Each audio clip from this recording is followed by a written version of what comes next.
you're packing your carry-on wrong, because if you don't know about the quadrant method of packing, then you're not packing it right.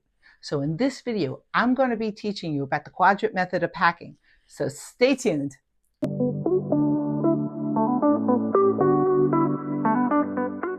Now, after years and years of traveling with just a carry-on and a personal size item, I discovered that there was definitely a method that worked the best to maximize the use of the bag and keep myself organized while I was on the road.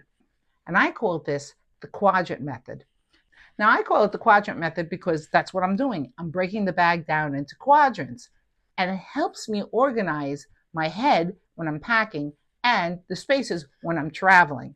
Now, I'm going to be using one of my smallest carry-on bags because it meets compliance for both Asian and European airlines, and its companion personal size item bag first. And then I'm going to show you my itsy bitsy bag that I do the same method with, and I'll show you that it works no matter what. So let me talk a little bit about my method of packing. And it's not just the fact that I pack in 4 distinct units, but also that I treat my bags very differently. Now, when most of us pack, we're packing with a carry-on piece like this and a personal item like this. And for me, these serve immensely different purposes. The carry-on, which is this bag, is there for clothing and other incidentals. Now, what do I mean by other incidentals? Well, if you want to take an extra handbag with you, or another pair of shoes, or your denim jacket, or you're going on an Alaskan cruise and you need to put a puffer coat in there, or like in my last video, I had to have the whole other quadrant full of dress clothing because I was attending parties. So when you break your bag into quadrants, it makes it much easier for you to formulate how you're going to pack out this bag. Now, this is my quince bag.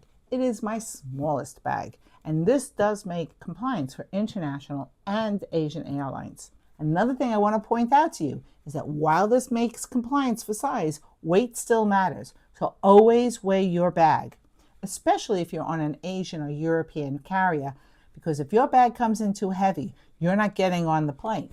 So always check with your carrier before you pack out either your personal item bag or your carry-on bag. Now, let me talk a little bit about what goes into my personal item bag, and that's everything else. So that would be your hair dryers, your toiletries, and stuff like that. When I see people packing out these bags and throwing in massive bags of toiletries and stuff, my mind is kind of blown. That's where you want to put your value into? I can get it all into my personal item bag. So when I think of my bags, I'm thinking of this as everything else, and this is mostly my clothing, shoes, maybe another nice handbag, but that's basically it. Now, your usage may be different, and I can appreciate that. But even if your usage is different, keeping it in quadrants will make it so much easier for you to think about how you're packing the bag and also keeping yourself organized on the road. So let's first get into what I put into my personal item bag, and then we'll roll on to this bag. So this is the matching quince tote that goes along with the quince bag. There is a larger tote, but I am making this so it would fit for most European and Asian carriers, and this is the smaller tote. That being said, you can stuff this tote quite a bit, and it has a ton of pockets. Let's go over what I put into this bag and the methodology even I have for putting everything into this bag. So the things that I need to get to, I keep on top. And the things that are important to me, I keep inside pockets so they don't get lost. Now this bag happens to come with an auxiliary bag. I did not use it. Of course, my liquids bag is going to be on top because I got to take this out for the TSA. Also, let me give you a quick little tip about how I keep my liquids in my toiletry bag. Now, I know a lot of you have seen these sleeves that go over liquids bottles, and that's okay. I mean, you know, they're good, they work. I happen to use finger cots, which you can buy at any drugstore, and they come in a pack of like 100 of them. Just keep them on top of this just in case it leaks. And I do love these collapsible bags because as I use it, they diminish the space that they use inside the toiletry bag. And because they're so inexpensive, I can just throw them away if I need the space on my return trip home. Also on top is my airline comfort bag. And if you don't know what I keep in that bag, check out this video over here. Next, I have a crossbody bag that I like for this trip. my tech bag, and this time I do have it in here, unlike the last time when I gave it to my husband. My selfie stick, and this time I am taking my blow up leg rest because I happen to like it better than the swing. On the side here I have my computer, my international plug, my hair dryer, my straightener, and my brush are all in here. And at the bottom of my bag is my emergency pack, which consists of 2 pairs of underwear, 2 pairs of socks, a pair of leggings, a top, and a nightshirt. And that's in case my carry-on gets gate checked and they lose it. I at least have 1 day's worth of clothing that I have with me, and it's a lifesaver. I also have in here my blow-up seat cushion, my medicine, my sunglasses, my slippers for the plane, and my light-up mirror. And last but not least, my phone, which I will need on my trip because I need it for navigation. And this would be a good time to discuss traveling internationally and saving you money on your international plan. And that's why I always travel with Olafly. Olafly is an eSIM. And what is an eSIM? It is an embedded SIM. It's something that your phone already has built inside of it. And why is Olafly so great? Because traveling internationally while using your home carrier can cost you a small fortune, up to $12 a day, if not more. So let me tell you a little bit about why Olafly is my eSIM of choice. With Olafly, you get unlimited data without roaming charges, which means you don't have to worry about having your data being cut off when you're out and about in a foreign city. And with Olafly, you never have to worry about getting a physical SIM at your destination, which can be very stressful. And because Olafly serves 200 destinations and 20 regional areas, I can be here in front of Abbey Road Studios and still have coverage when I'm at Paul McCartney's house, which is nowhere near London because it's in Liverpool. Not only that, Olafly has over 200 destinations with hotspots. So right now my phone is serving as a hotspot for my husband. And that's the reason why Olafly is so popular and has sold over 10 million eSIMs. And with unlimited data and no hidden costs, you don't have to worry about being cut off when you're in a remote area like I am in Port Marion in the Village. Hey, have you seen number 6? Oh, here he is. Be seeing you.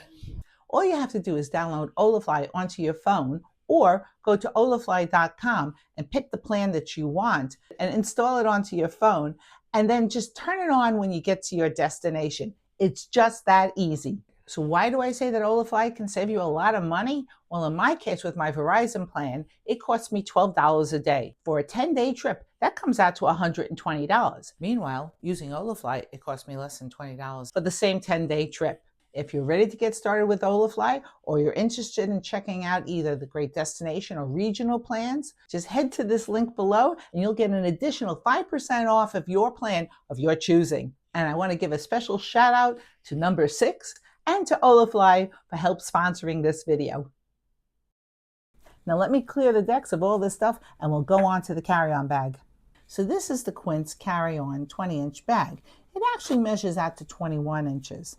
But the depth of the bag is only 8.5 inches and the width of the bag is only 13. So this is a really small carry-on bag. And that's why I chose this bag, because a lot of you would find this challenging to pack out for at least 2 weeks. Now I actually have a ton of stuff in here, and I even have a quadrant that I didn't use. So let's get into the bag and we'll talk a little bit more about my quadrant method of packing. Now this bag, like most good bags, has a compression side and a non-compression side. And I'm going to be talking first about the compression side, and then we'll move on to the non-compression side. So on the compression side of this bag, I have used it quite well. I have 2 scarves in here and my sun hat, because I do burn. This is real redhead. Now, on this side of the bag, there are 2 quadrants. This is one quadrant. I know everything in this quadrant is going to be my sweaters and any other dresses and jumpsuits are going to be here. And on this quadrant, I'm going to have all my t-shirts and my underwear. And you can see them packed in here sideways. So let's go over what I got into this side of the bag so you know that you don't have to feel deprived and still be able to do this with a small bag.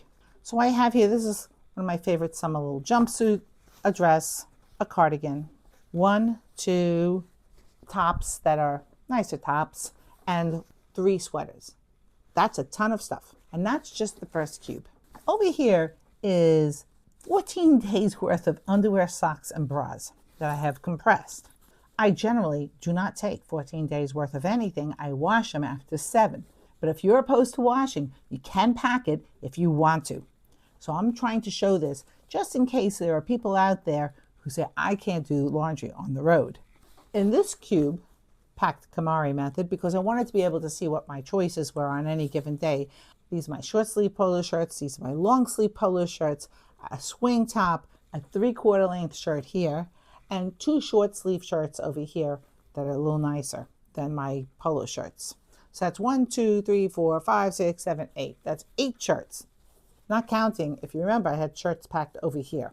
At the bottom of my bag, I have 2 pairs of shoes, my Via shoes and my Cliffs that are a little more dressy if I want to wear it with a dress. And I can wear it if it's warmer. And by the way, in case you haven't noticed, this is a transitional pack because I came from a transitional area just on my last trip, and I wanted to be able to show you that you can pack for all kinds of weather, even in a small bag like this. So let's get on to this side of the bag. Now this is the side of the bag that I think most people don't take the best advantage of. And they'll use it for just about anything, take enormous toiletry bags and stuff like that. And I just think that's a waste because you can put that into your personal item bag if you just think about what you're putting in there. Which leads me to this. There is nothing here. I could put anything I like here. Now, if a big toiletry bag is your thing, you can put it in there. If you want to take another handbag, you can put it in there. If you feel like you need a denim jacket or a puffer jacket or anything like that, you can put it in there. And on my last trip, I happened to fill that whole area with party clothing. But that's why I'm saying, if you start to think about your bag in quadrants, you'll know where everything is. I knew where my polo bag was, my shirt and dress bag was, my underwear bag was. And on this side, I kept my pajamas, a cover-up for the pool, my bathing suit, a pair of leggings, my favorite pair of white pants. This is a ripped skirt. I love this because, look, it doesn't even wrinkle. And a pair of jeans. And this doesn't even count with what I'm wearing onto the plane. And that's a ton of stuff. And I didn't even use this other quadrant. So when you start to think about your carry-on bag in this way, you will find that not only you can pack more if it meets airline compliance, but you'll also be able to take everything you want along with you and not feel like you're being deprived in any single way, because I never feel deprived and I often come home with clothing that I've never worn. Now, maybe that's not something I should brag about, but my point is not necessarily traveling light, but it is traveling with just a carry-on and a personal item bag, because there's less to put away when you come home. There's less to worry about on the road. This is 2 weeks worth of clothing, and I don't have to worry about anything. I am not being deprived in the least. Now, you may ask, can you do it in a smaller bag? And I'm going to show you how small a bag you can do the same methodology and get everything in. Now, I'm sure you have an awful lot of questions about the quadrant method of packing, and if you do, please drop it in the comment section down below. Also, if you have your own method that you would like to share with us, also drop that in the comment section down below, because we all learn from one another. And if you happen to have found this video informative or you enjoyed it in any way, please don't forget to hit the like and subscribe button down below, because that tells YouTube that you enjoy this kind of content. Now, this is my takeoff bag, and it meets compliance for most budget airlines because it comes in as 18 by 14 by 8. Now, I don't have the wheels attached because I'm not taking it anywhere. This is about how I packed out this bag. Now, what you might not realize is I have a week's worth of clothing in this bag, plus all the other extras I need for my trip. But I use the quadrant method and compression cubes, and it works. So I'm going to walk you through the process of how this bag was put together. And I'm going to be doing a reverse pack because I find that to be the most useful. So let's get into the bag. So I'm going to be opening up this bag so you know that I haven't tried to fool you with any tricks. And this is the bag opener. Now, the bag is divided into quadrants. You might not realize it right now. Now, on this side of the bag, I have 2 quadrants filled up with clothing. And I did use compression cubes because with this bag, you definitely need to use compression cubes. But I do have a week's worth of clothing. And if I was willing to do laundry, I could definitely go away for more than a week. So let me show you what I got into this bag. In this cube, I have a bathing suit cover, tankini, my pajamas, 2 pairs of leggings, and a pair of jeans. And that's a ton of clothing. As if that wasn't enough though, on this side of the bag, I have 1, 2 short sleeve top, a 3/4 sleeve top, 2 short sleeve crew necks to go along with 2 sweaters. Because the theme here again is that I'm doing an intermediate pack for going away in changeable weather. So I am well covered here for both hot and cold weather. And that's a lot of clothing. You probably didn't think I could get it into this bag.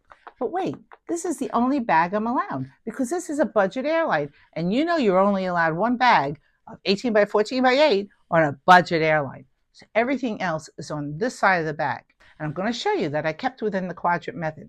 The one thing I do have to point out about using the takeoff bag is that I kept the clothing that could stay neatly packed in their compression cubes on the side of the bag that has just the compression strap on it, because I don't want that falling out all over the place, and it stays neatly in the bag that way. Now, everything else that I might need for either going through the TSA or on the flight is on this side of the bag. So let's open up this side of the bag and see how I built it out using the quadrant method. Now, on this side of the bag, you might have not thought I could do it, but here is my laptop. Everything that I'm going to need to take out for the TSA, I'm putting in this quadrant here. The other thing I would have to take out for the TSA is my liquids bag. And this is kind of like my liquids plus because I'm working with such a small bag. And it also has some additional makeup in here. And it's part of my trip set that I use all the time. I have my medicine underneath there. I have my seat cushion underneath there. And everything else is in my airline comfort bag because this now becomes my airline comfort bag plus. So all the dry things that I need and stuff like that is in this one bag. And if you saw my previous video, you will know that I got this little bag from British Air. And I like it because it fits in here so nice and neat. And also I keep all my tech in there and other little incidentals that came with the British Air kit, like eye covers and socks and lip balm and a toothbrush. It's all in there. But you can see, I think creatively and out of the box, but I still keep within the method of thinking of this bag in quadrants. Now over here I have my crossbody bag, my sunglasses, my hair straightener, and my brush in this little compression cube. And in this compression cube, I have 7 days worth of underwear, socks, and bras. And I got all that into this little bag. Now keeping my bag like this not only keeps me organized when I'm on the road, it also helps me get through TSA quickly and easily, which is also very important. So when you think about bags in this manner, you stop thinking about throwing your things into the bag and you think a little more carefully about how does this function for me while I'm using this bag. So now you see how easy it is to pack a bag even as small as this when you're thinking about it in sections of 4, as opposed to just thinking of it as I'll pack out this side with just my clothing and this side I'll throw in rando things. Don't do that. That'll mess you up. It will keep you disorganized on the road, and you are not using the maximum potential of your bag. And if you want to see some of the compression cubes that I happen to like, check out this video over here, and I'll see you in my next video. Bye.